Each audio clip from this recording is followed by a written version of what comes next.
It's working, you guys. First off, thank you to Apache and Jason and Darby for following me. Look at Luna's beautiful set. Look at it. It's so cute. It's got like the holographic thing for Starfinder Mm-hmm. and the nice mic and the Stein from Tales, Yep. and the knitting And look needles at, I even have knitting available to show off right in now. almost the right color. Almost. It's pretty close. Yeah. I love it. I love it so much. I want to begin by acknowledging that I live on traditional and unceded territories of the Mi'kmaq people, and I thank them for the ability to live, love, laugh, grow, and learn on their unceded territories. I am a treaty person here in Nova Scotia, Canada. Thank you so much, Luna, for being on my show. Luna, for those of you who are maybe my viewers and haven't yet met Luna, which is ridiculous because I was on her show like 2 weeks ago, so I know you came to see me. Right? It's true. It's true. Luna is the most amazing interview person and was a huge inspiration to me when I started Community Cleric to be like, she usually has like five other people, right? Is it five weekly that you have? Yeah. Five and then me. Yep. Five and then you. So managing just like a full table, like a D&D size party every week of interview. And I loved it. And I didn't want to like emulate or try to copy that. I wanted to go deep on one person. So Luna is my very special guest for this 11th episode. And I'm so excited that she said yes and that she's here with me. Luna, you can go, let's see, I have a button on my thing for this. There you go. You can go follow Luna's channel and all of her amazing stuff there.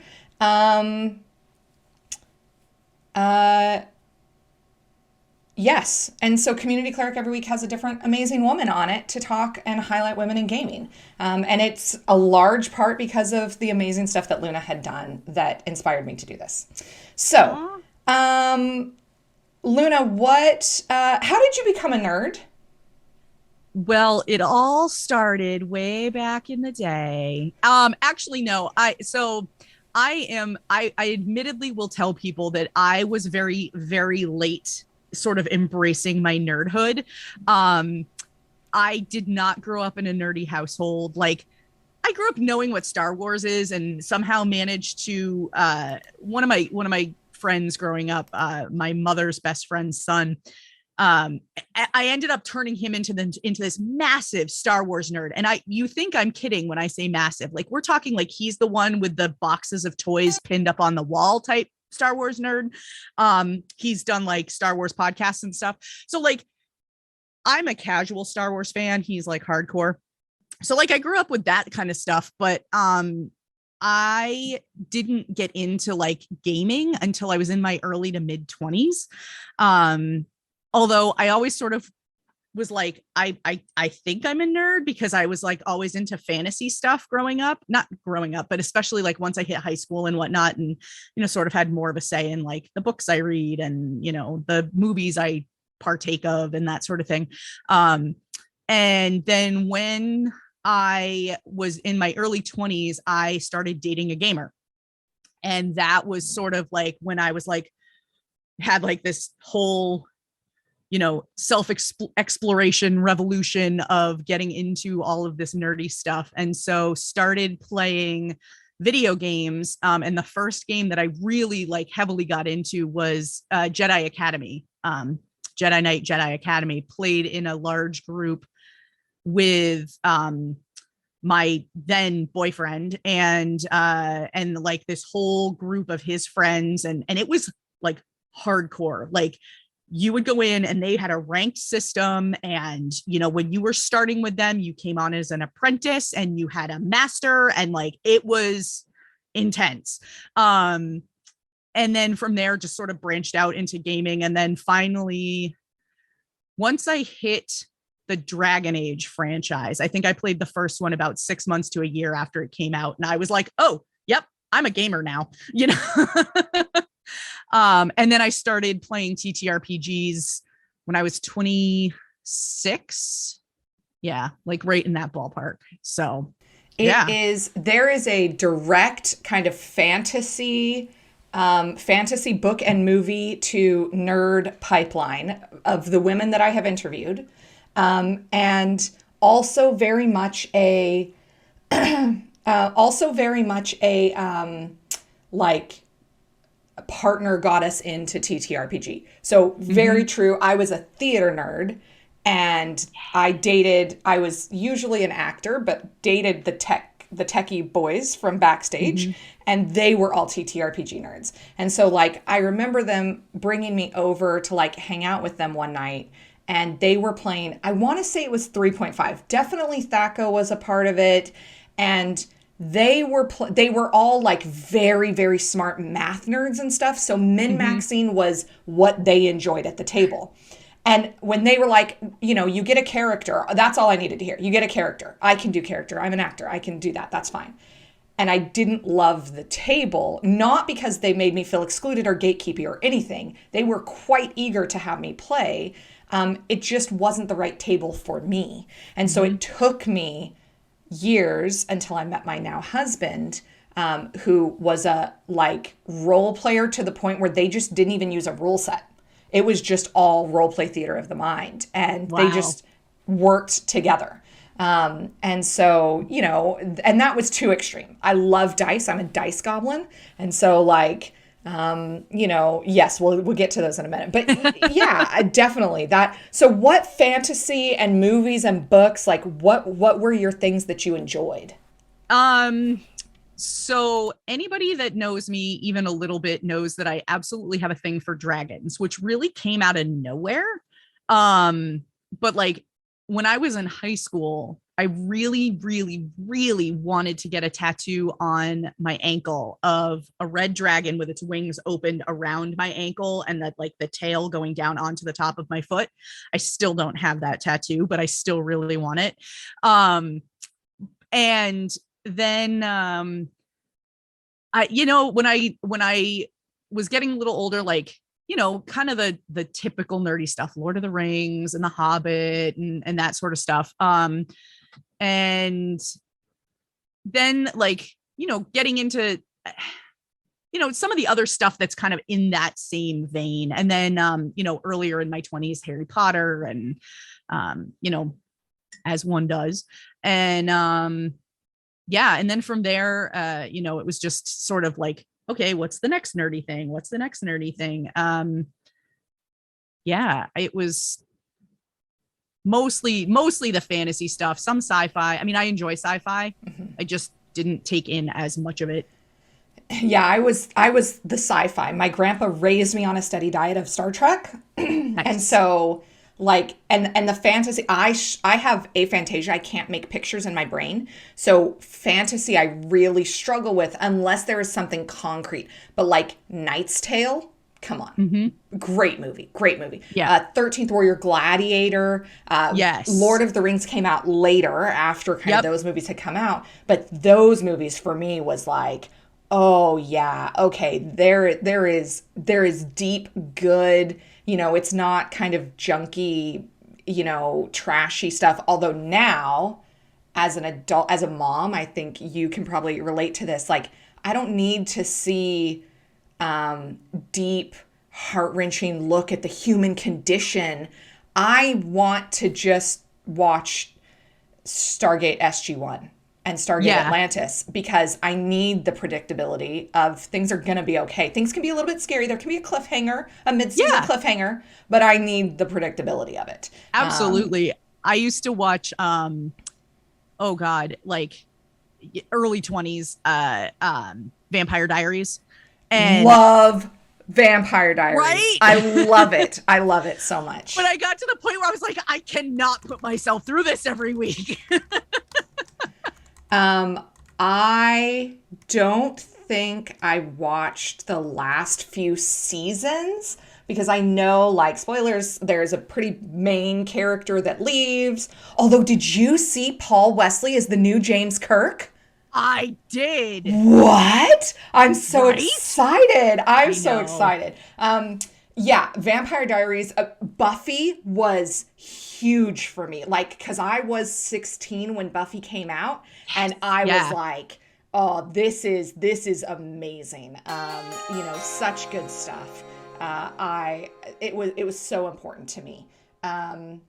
And Yeah, it just Buffy and Angel. So I'm Hmm. just about to do um, um, an Urban Shadows. I'm not a horror person. I can't Yeah, watch horror movies. I can't do like super scary stuff. Uh, mhm. But Glyza, I don't know if you know classical Glyza. I do. She asked me to come run an Urban Shadows campaign for her, and I was like, well, first off, D&D is really my bread and butter.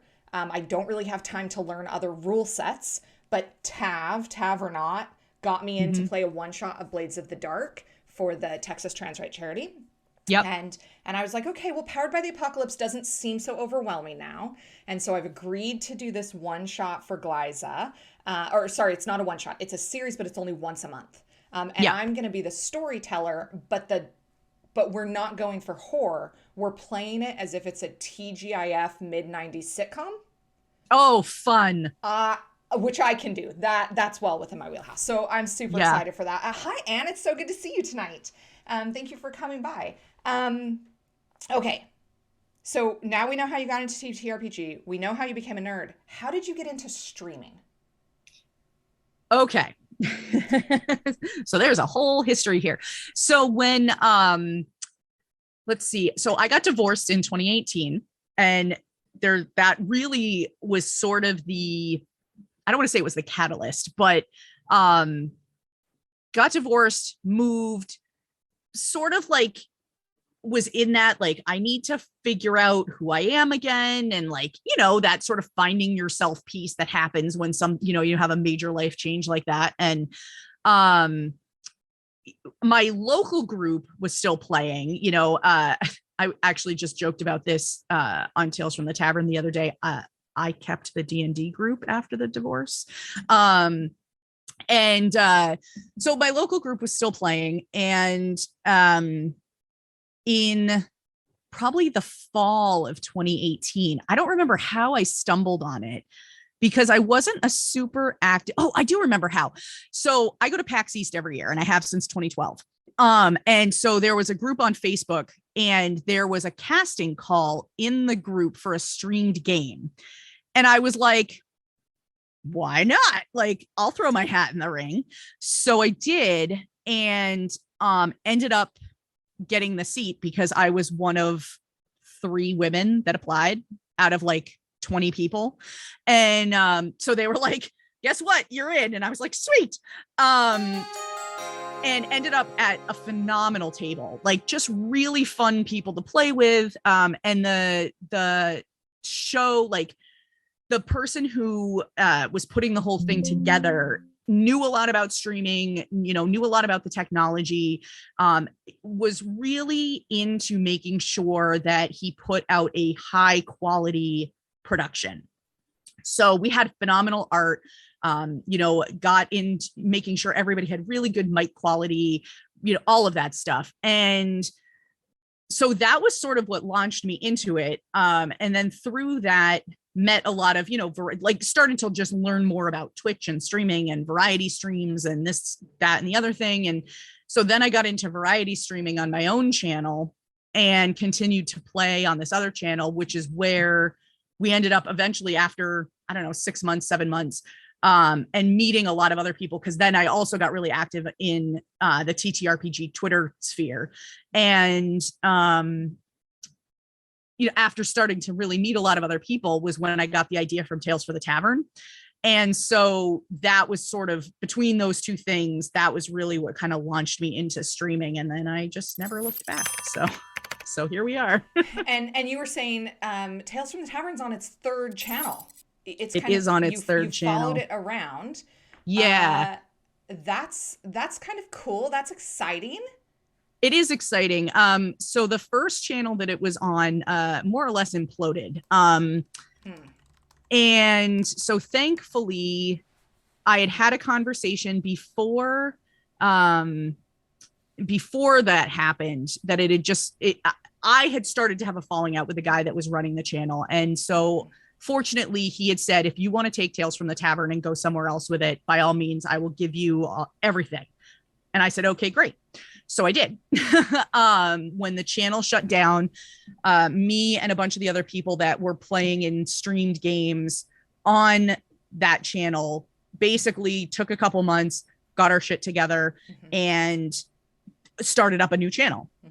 And so we launched it right off the bat with Tales from the Tavern, another streamed Pathfinder game. And then a little bit later, there was a Star Wars game that came out that was also on the same channel. But because we made the unfortunate decision to try to have 3 owners of the channel, that didn't work very well. I don't recommend it. I recommend having a decision-making committee, but not having 3 people that have equal decision-making authority.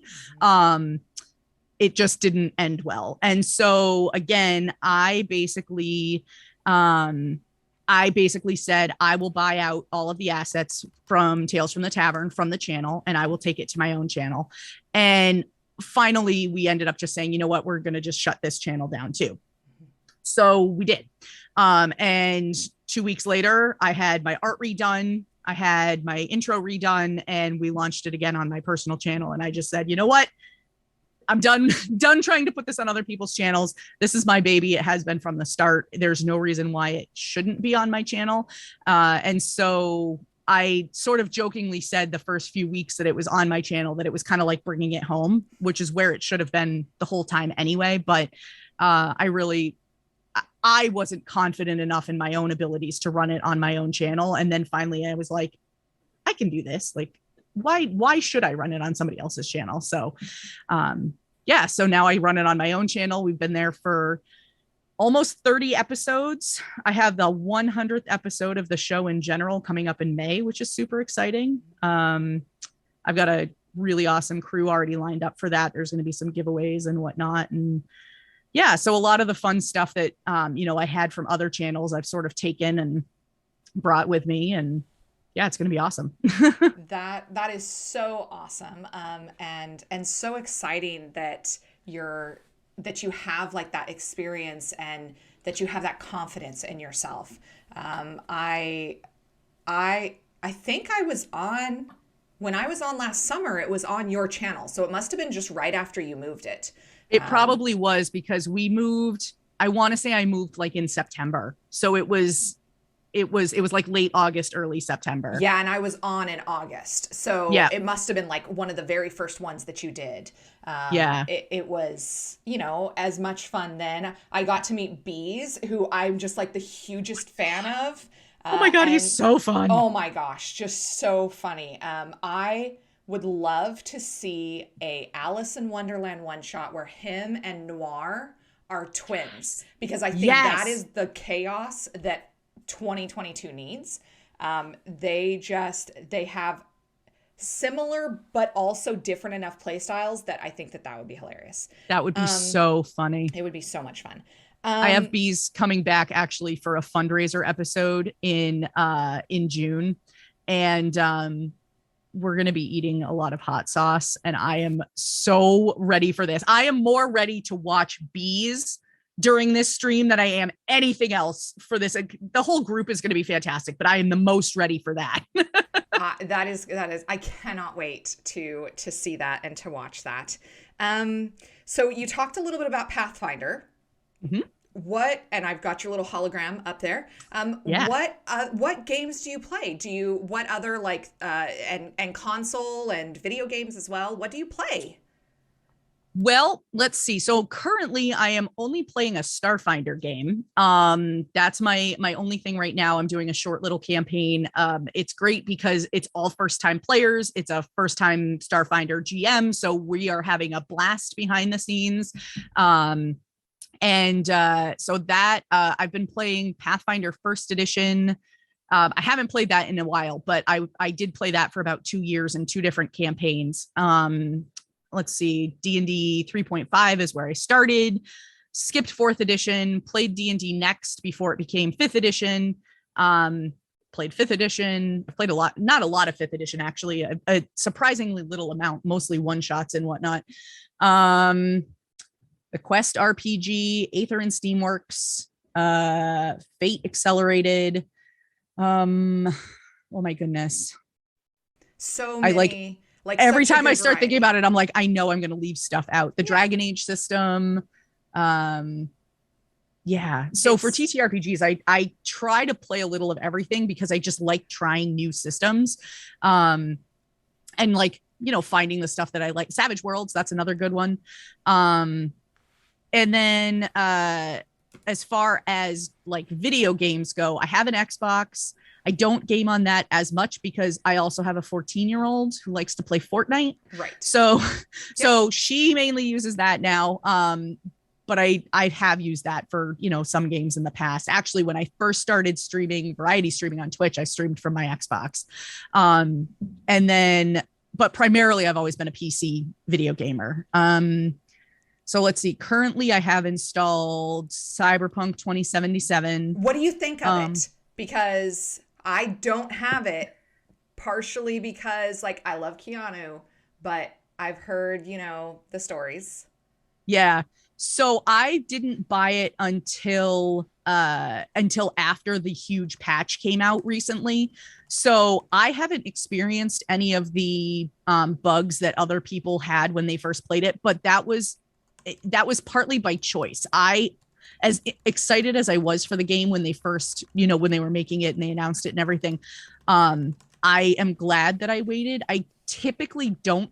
There are very few games that I play on release. It's like very, very few Right. games that I play on release.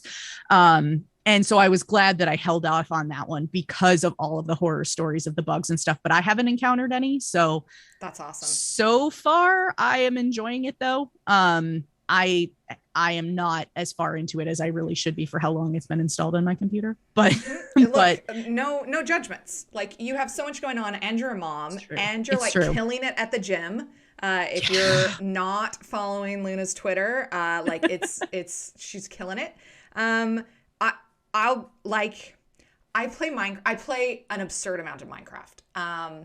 I may or may not have tried to successfully convince my husband that what I needed is a production computer so that I could play Minecraft with shaders.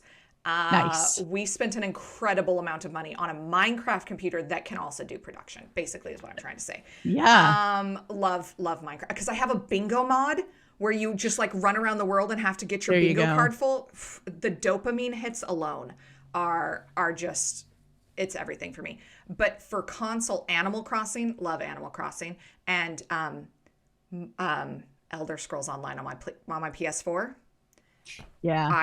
I have been with every release since Morrowind, and it is my thing. It is my absolute thing. Okay, let's talk dice and dice superstition. So show us your favorite dice. Okay, so these are Part currently of the my show. favorites. I've been showing them off on my stream a lot lately because they're also the newest set that I own, but I saw them in the store and I had to buy them. It was like I had to. So for anybody who has ever heard me talk about where I live about 40 minutes from the beach, and the beach is like my happy place. We have several jars, and when I say jars, like one of them is like one of those giant floor vases of shells in my living room. I have a huge picture of the ocean over my couch. Like the beach is my happy place. And then I found these at a gaming store. I was out one day at a game store. This is the D6, and hopefully you can see it. There is a tiny little shell inside of it. Oh. If you put your hand and then put it up in front of your hand, sometimes that makes a difference. Yeah, I don't know if that'll help Oh, because the because shell it's is kind of very that tan clear. color, but Yeah. Oh my there you gosh, can it's kind of see it there. so But pretty. so they have those, they're in all of them, and it's clear on the top and then blue along one edge, and then the shell is in the middle. And I was like, I need those. And so I bought them, and they roll moderately well. um I mean, they're balanced. They're definitely balanced. I just don't think they like me very much right now. So That is, I just got, I've been like I haven't been buying them for myself recently, but one of my besties, I just got a care package in the mail from her, and I don't think it's going to show it well, but I live in Canada, and she sent me, they've got little maple leaf confetti Oh my God. inside them. I'm not going to be able to find one that's going to show it really well. Maybe Those don't happen to be Metallic Dice Gaming, do they? you can kind of see the little the maple leaf glitter in them. Who makes these? These are from Serious Dice, like serious, like Serious Black, Serious Dice, and they come in like a test. Oh, geez, I'm throwing stuff. Yes, they come I know like exactly what you're talking about. Oh man, everybody needs more dice, and you do need these. Singlis will try and find the link for them in chat. We are dice goblins. We love dice. So tell me about your dice superstition, Luna. Can other people touch your dice? No. Those are your dice. Do you have dice They are per my characters? I do. Each character has its own dice set, although I haven't played at a physical table in a really long time. So it's less of a thing now than it used to be. Sorry, I'm fidgeting with another set of dice right now, and they don't want to go back into its thing. And my cat is now. And you have a thing for dice. Like that to me says so much of like you have a space for your dice, and they need to go back into it immediately when you are finished. So that is dice anybody who watches Tales from the Tavern regularly knows this, but I will show this off here. So I have one set in here. Mm-hmm. I have one set. Who made that here. Dice vault? Whose this dice one, vault is that? So this one is Wormwood Gaming. A Wormwood dice vault. Love them. This is a Wormwood dice vault. This one is from Arcane Spectacles. Arcane Spectacles, Singlis. My mod is rapidly searching and trying to get links for everything. Yes, arcanespectacles.com. Okay. You can visit them there. And if you would like, I can also drop a 10% off promo for anybody who might want it. Yes. Luna 10 at checkout will get you 10% off.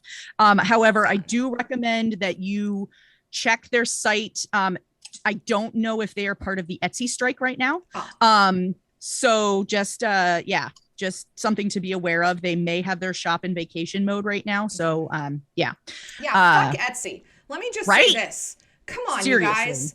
Come on. You guys need to do so much better at stopping manufacturers and undercutters from coming in and stealing stuff. Like seriously, on, I'm telling Etsy. you. Okay. Okay. So and then I've got another set right here. I have a set in here. I have two sets of D6s in my little spell tracker right here. That's also from Arcane Spectacles. Love it.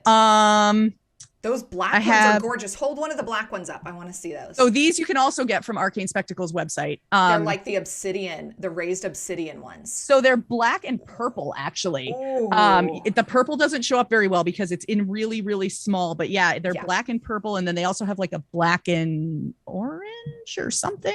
Beautiful. Anyway, and the blue ones also are available from them. They are Die Hard Dice Avalor, but they were custom for Arcane Spectacles. Nice. So yes. And then let's see, I have my little teeny tiny ones. My little teeny tiny. Everybody needs a tiny set. Absolutely. Yeah. And then from where I am sitting right now, I won't pull them all out. I've got 4, 5, 6 sets over there, another 2 in a drawer right here, another set up there, and another 2 sets of D6s up there. And so are they per character or per game? Like, how do you know what you're doing? So usually when I first started, and then the ones that I was showing off, those were here. And so usually when I started getting them, they were per character. Every time I played a new character, I would get a new set of dice. And then I started going to PAX East. And so then it became every time I played a new character or every time I went to PAX East. Sure. Sometimes the two lined up with each other. Like one time I was playing a rogue character who was a treasure hunter. And so I picked up this really cool set of like glittery, like yellow glittery. They almost looked kind of gold. Nice. Like a set for that. Cause I was like, this is perfect for a treasure hunter. And then I mailed them to a friend of mine in Holland who didn't own any dice, and yellow was his favorite color. And I got blessed by the dice gods for doing so and got my first set of metal dice for Christmas that year. Aww. So it all worked out. Normally that's how it started. And then of course the pandemic hit. And so I stopped playing at a physical table, and Kickstarter is a thing that happens. And so I was like, I'm going to back this set of dice on Kickstarter. I'm going to back this set I of have dice beautiful on Kickstarter dice.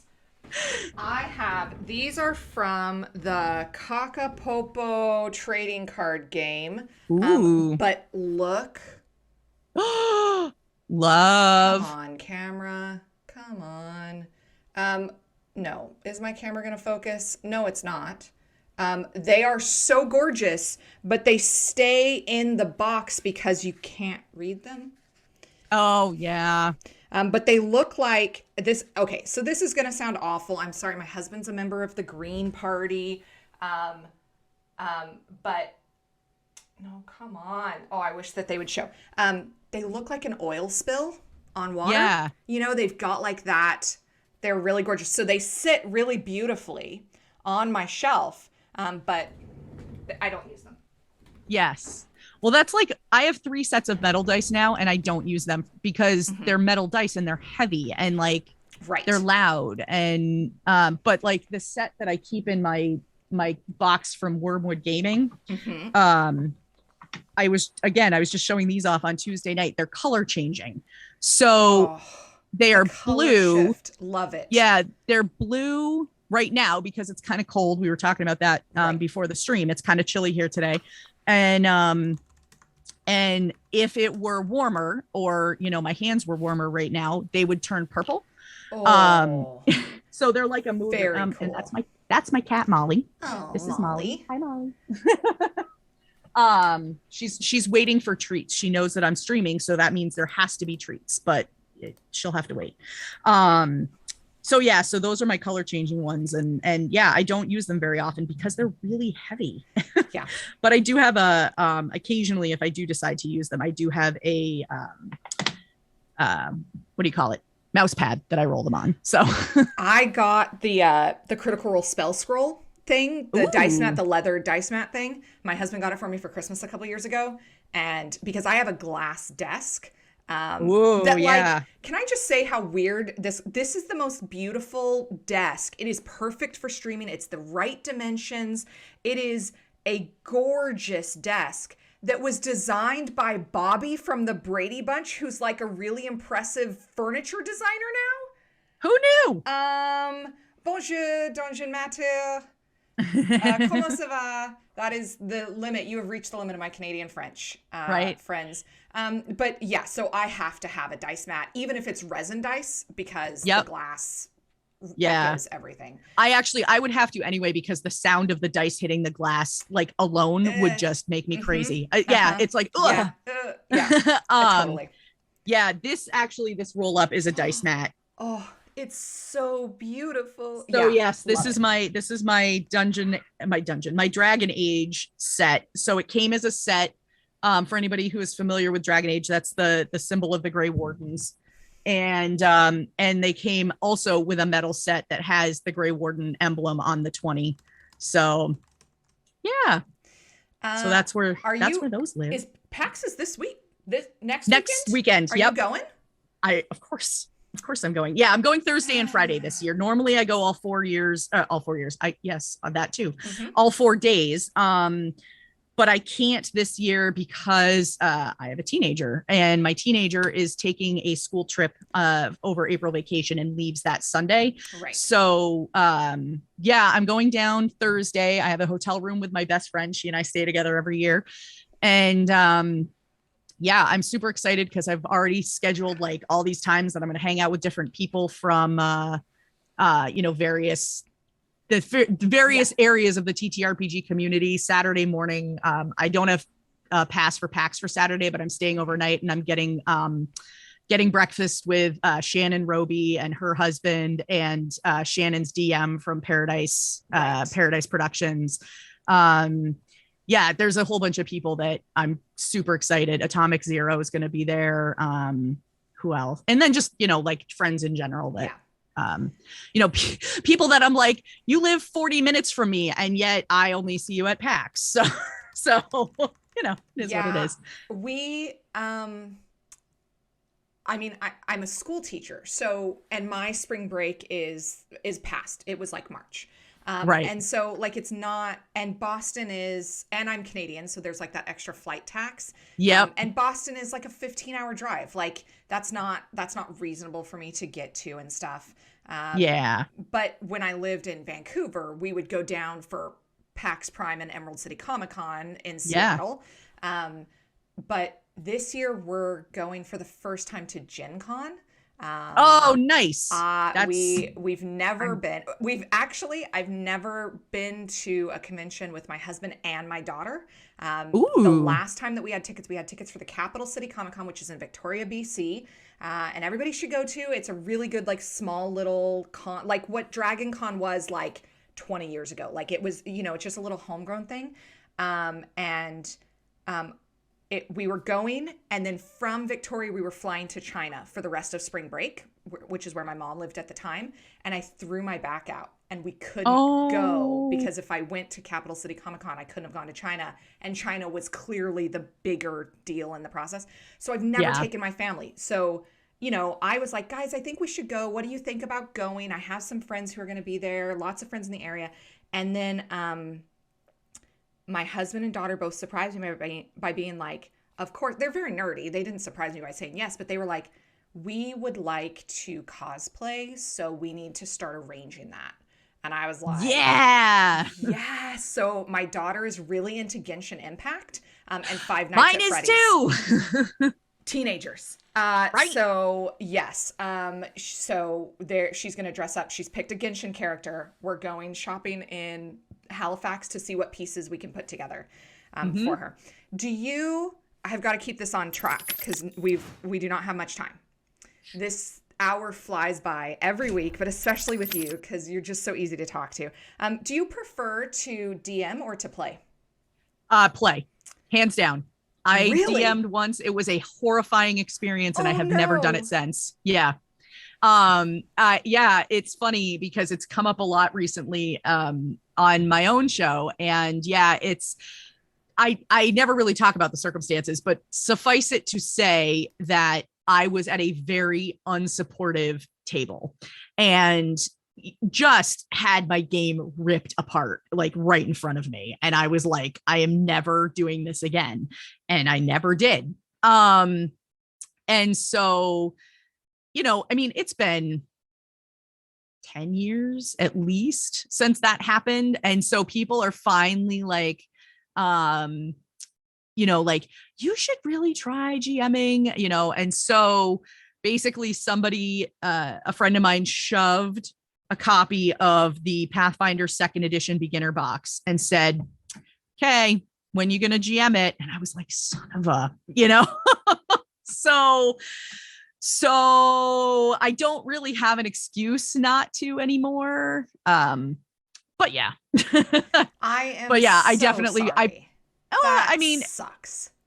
fortunately, the people that it happened with are people that I don't really associate with anymore anyway. So, like every time I mention it, people are like, I'll play at your table. I'm happy to help, and I'm like, I know, but I don't, I'm scared. There's, you know what? No, I completely empathize with what you're going through because I love to DM. I like playing, but I love to DM, and I really kind of put myself out there and was playing in a campaign that was going for quite a few months, and it kind of blew up as it ended with like some people saying that it was originally kind of like it's not a good table for us. Fair enough. Like even if you're like I'm okay with this game. Yeah, it's fun. It's a fun way to spend my night. Like, don't waste your time at that table. Go find a table you love because there is a table out there that you will love. Go I say find that all table. the time. I say that all the time. And then like it kind of, as you go through and you process stuff, as you walk away from anything, a relationship or a long running game or whatever, there's that bleed. And you walk away and you start to process stuff. And then it went from, it wasn't really our thing to everybody is a bad person. And I want to like find I don't know. I try to find like common ground with people and I can be like, yeah, I can understand now that you're processing this and explaining this. Like I can understand why that's frustrating, but it definitely has bit me to where I am not interested in playing anything anytime soon. And even starting up like Girls Run These Worlds, they were like, Sarah, you're an excellent DM and you're an excellent player. What are you going to run? And I went, just community cleric. Like, I have another idea for another interview show that's kind of like Talks Machina, but it changes tables. Like, it's a new group every week that talking about their game. And it doesn't have to be string games, home games. Anyway, I'm workshopping. But they were like, okay, but when are you going to play? When are you going to DM? And I was like, no, I'm not going to play anytime soon. DM, that's a different thing, but it's such a time suck, really, in the best ways. But yeah, like, anyway, so you prefer to play when you do get around to DMing, whatever that looks like for you. You just ring the bell if you ever need me. I will be there for you.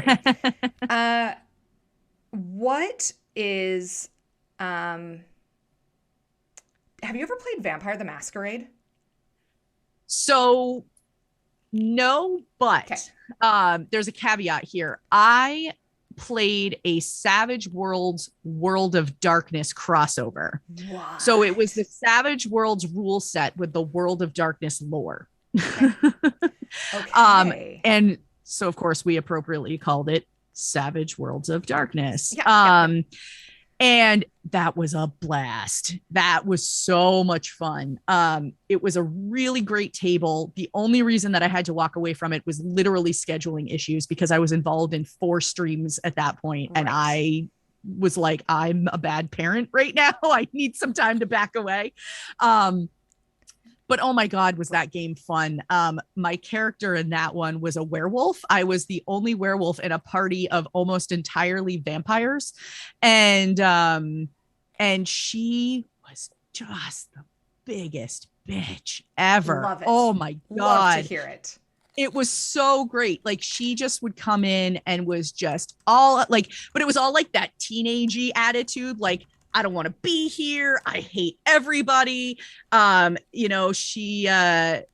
She just, like, her first instinct for everything was to transform into a werewolf and just rip it to shreds. Like, and it was great because we played on a Monday night after I'd had a super long commute for the day. And I like just channeled all of my Monday energy into this character. Oh God, I loved her. Oh, I loved her. When she had to leave the stream, it was literally heartbreaking for me. I was in tears about the whole thing.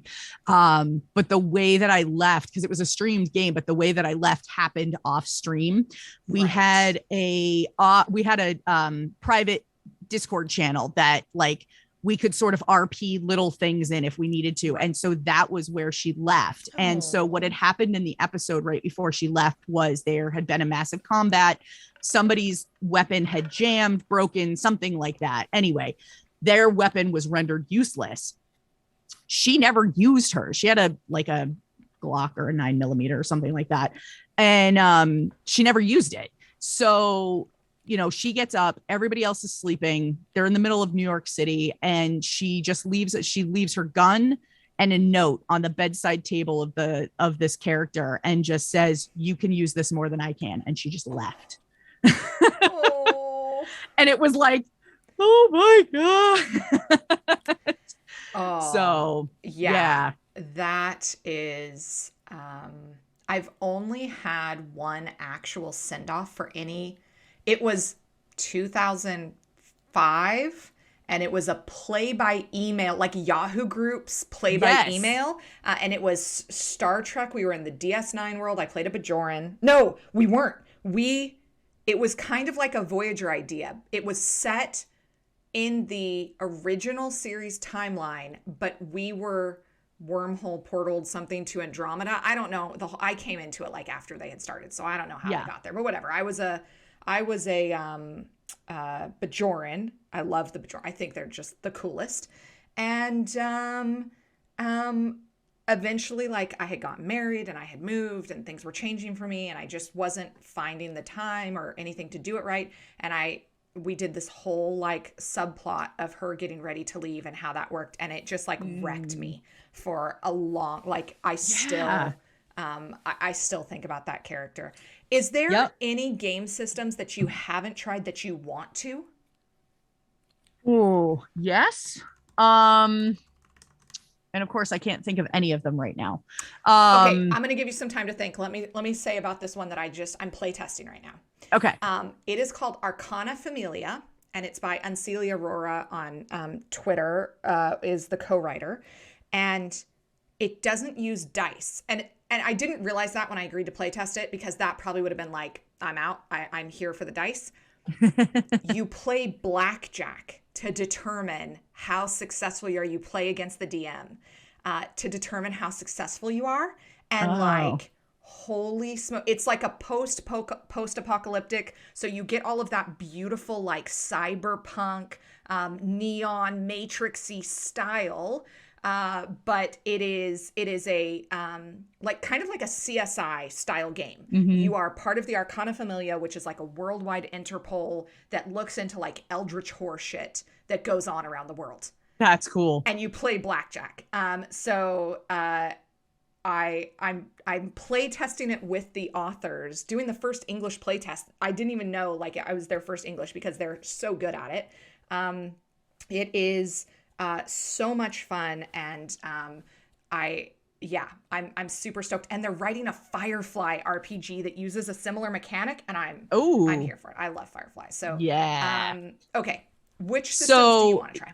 yeah, so I am in the midst of learning Exalted. Okay.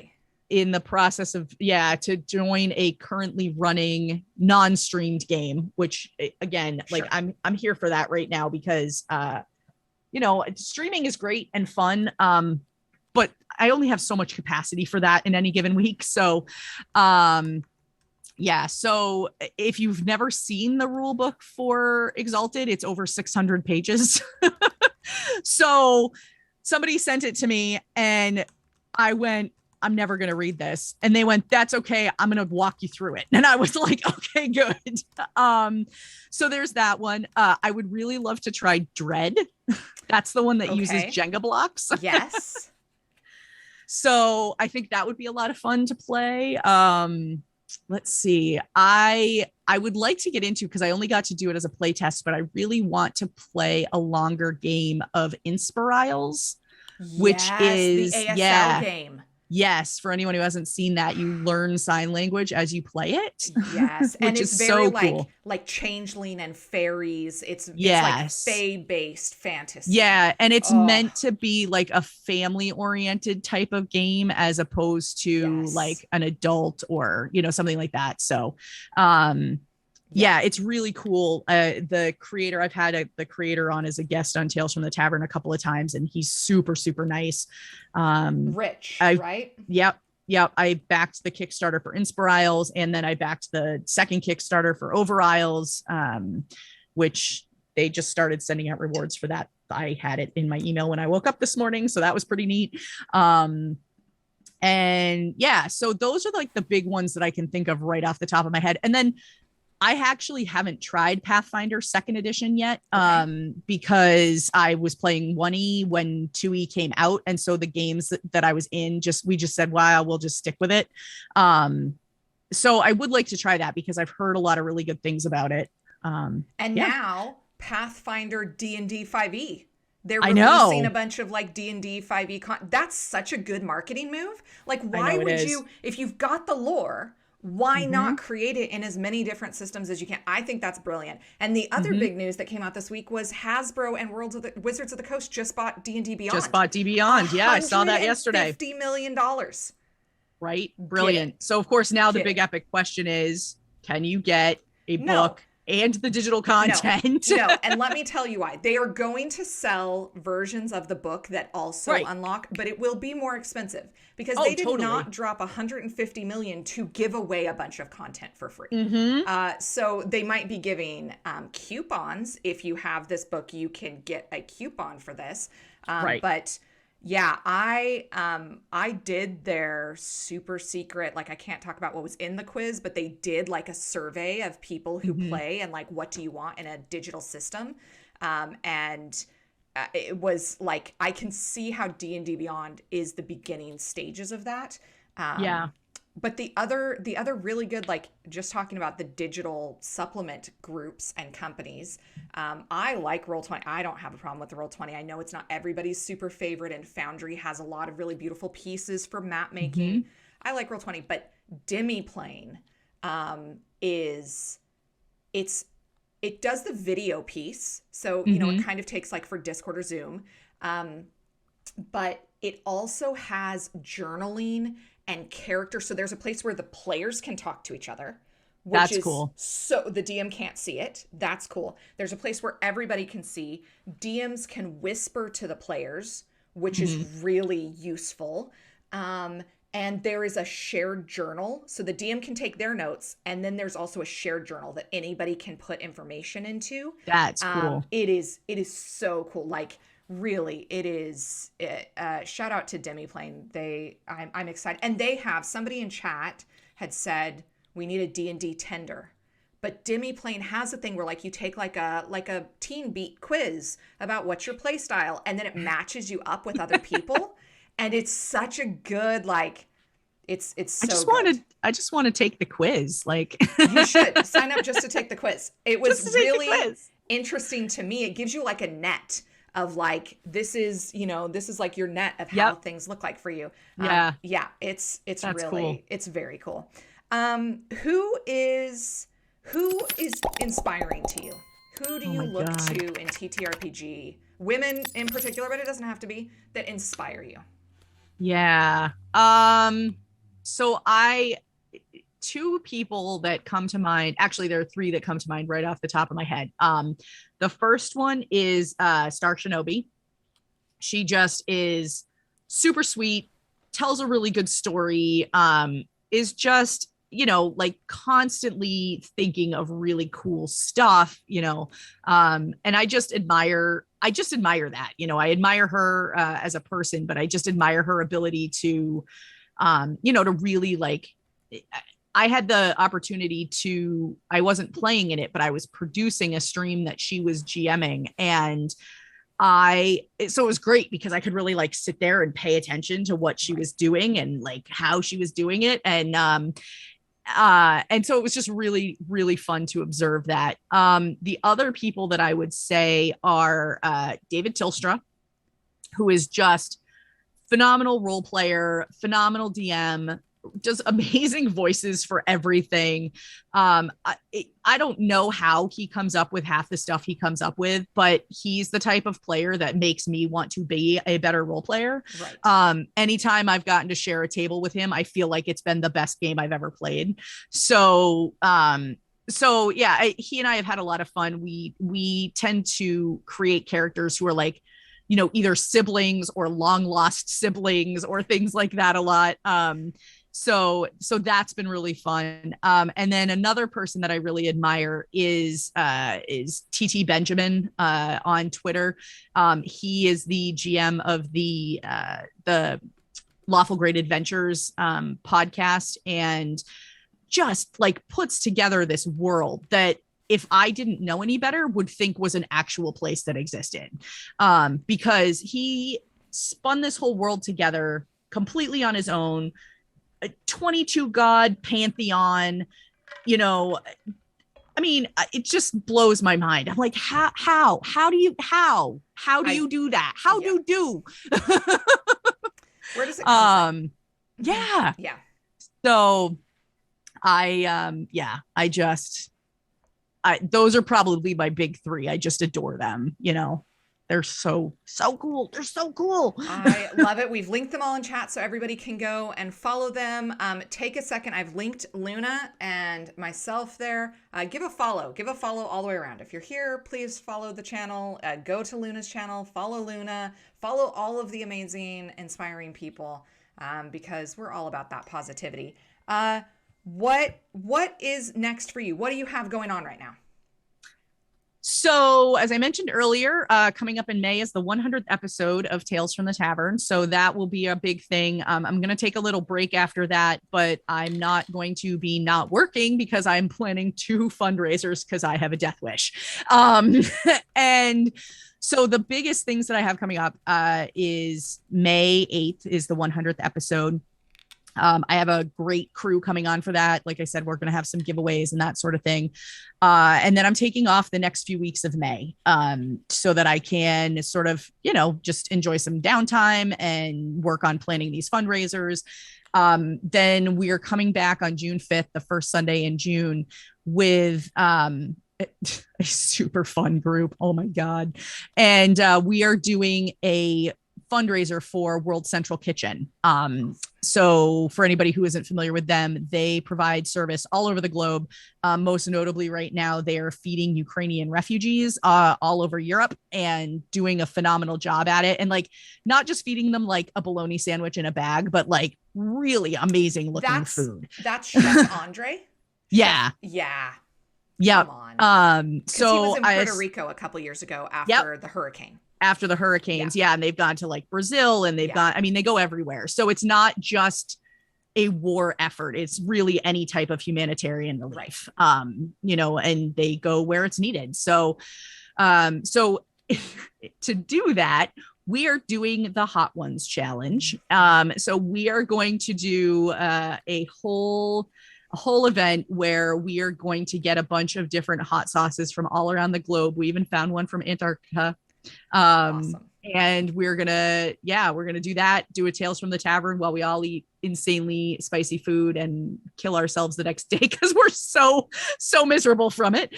But it'll be a lot of fun. And then, the next few weeks will be fairly typical. And then coming up in July, I will be doing my second annual Extra Life charity stream weekend extravaganza. So last year, we raised a little over $1,000 for Extra Life in the course of a weekend, hoping to beat that by a couple $100 this year. But that will be a Friday to Sunday event, starting Friday night and streaming a one-shot Friday night, 3 or 4 one-shots on Saturday, another one shot Sunday morning, and then wrapping it up with Tales from the Tavern that night. And so, yeah, we have some really cool DMs lined up. We're going to start putting out a call for players in a few weeks if anybody's interested. So, we'll be looking for players for a few different time slots. And it should be a lot of fun. I'm working with people around the community to get overlays, and hopefully we'll have some cool stuff to give away during that also. So yeah, that's what I have coming up, but I feel like that's enough. that is so cool. That is so much enough. And I love that. You guys, this hour is over because this hour flies. Thank you everybody for watching. We're going to send this on in a raid to our friends over at Lord Gasumba, who do amazing Greyhawk content. I was watching an episode and it was like episode 940 something. And I was like, it must be a typo. No, I think they've actually been playing since the 80s for Greyhawk. And they've just kept it going. So Lord Gasumba, if you don't know about Greyhawk, it's a D&D setting that hasn't been updated. One of the few that hasn't been updated for 5e. Luna, thank you so much for being my guest and being here with me. And it's just such a joy to talk to you. Thank you for being radiant and positive and such a wholesome and welcoming person in the TTRPG community, because you were one of the first people who really made me feel welcome and that I don't have to have imposter syndrome when I was a new streamer. So thank you for that, and thank you for being here with me tonight. Next week, thanks for having me. Oh, it's been my pleasure. Next week I have Glyza, and then Scald of Shenanigans and Lore Mistress Cat are, I think, my last 3 before we move Community Cleric over to Girls Run These Worlds in the middle of May. So if you haven't followed them, I should have a chat thing for them too. Please go follow Girls Run These Worlds, which is a women-centered channel and content. And our first stream airs next week. And I should also shout out that you can see me tomorrow night being the narrator for it's not a brand new system. I would be shocked if anybody has ever streamed it. It is Decipher's Lord of the Rings. It's a 2d6 system that they went out of business in 2009. So there's probably nobody streaming it. We're Lore's Light and Rule Light, but it's an all-women game for 6 weeks on DM_Studios. So go and check that out. Thank you, everybody. Stay with us for the raid. Click their name to carry over. Thank you, Luna, so very much. We will see you all next. Well, you're going to see Luna on Sunday, and then you're going to come back and see me next Thursday. Bye, everybody.